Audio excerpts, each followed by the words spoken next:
one of the most powerful parts that I found in your book, aside from just all the brilliant insights into how to make our churches more inclusive for our disabled communities, is around disability theology. And I'm Hmm. really curious about how autism has magnified your view of God and how that's helped you um, share the gospel. Yeah, I think one of the largest things is that as far as autism and like my views of God. So after I was officially diagnosed, I started to realize, because again, autism is unique in a lot of ways when we talk about it being a developmental disability, because it is neurology, right? It is literally how my brain is wired. And I don't want to say the consequences of that, but the result of that is probably a better way, is that because of the way my brain is wired, I tend to often see things much differently than most people. So I would tell people, the newest numbers are 1 in 54. If I'm in the room with 53 other people, I'm almost always likely to see something that someone doesn't see, or to experience the world in a way that is far different from people whose brains are wired and what's quote unquote, called neurotypical.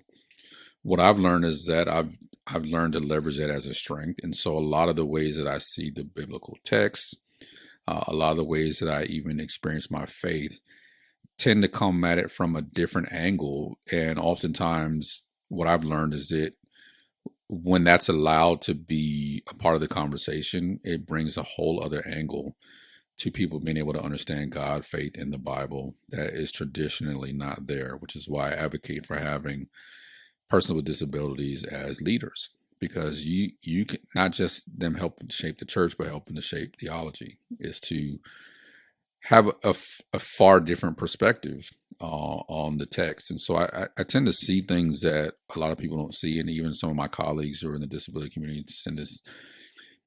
One of the things that I talk about in the book is that all theology is contextual, which includes the fact that we have to understand that we don't just have bodies, we are bodies, which means everything that I experience in this world and in this life and even in faith comes through the filter of the body that I've been given, which then gives me an entirely different perspective. One of the things that I share also in the book is that one of the primary images of Christianity in the New Testament is this idea of flesh versus spirit.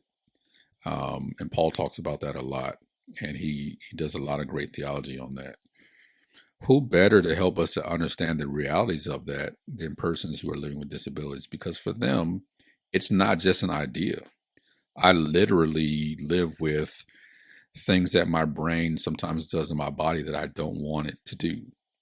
And what I tell people is my faith often has to lead a rebellion against my body, because sometimes my brain, whether it's extreme sensory processing, if I get to a situation where my brain is overloaded sensory wise, I can spend the next 2 days in bed. Um, but I also have to have the faith to know that that's not something that can totally control and define my life. And so there are a lot of persons in the disability community, whether it's intellectual, physical, or developmental, who have that as a real challenge. It's not just ideology, but it brings such a vibrancy to understanding God in a different way and theology in a different way, because it's not just something that we talk about. We actually have to live every day with this contest between our faith and our spirit and our bodies. And Paul does such a beautiful job of talking about that, primarily because I believe that Paul also had a disability. He talks about his thorn. In Galatians, he references the fact that he stopped in that province of Galatia, not because he chose to, but because his body made a decision for him. And he goes on to say that some of them were so kind to him that they would have given him their eyes, if they could have, which is a nod to the fact that he was going blind. Some of the early church fathers were actually persons with disabilities.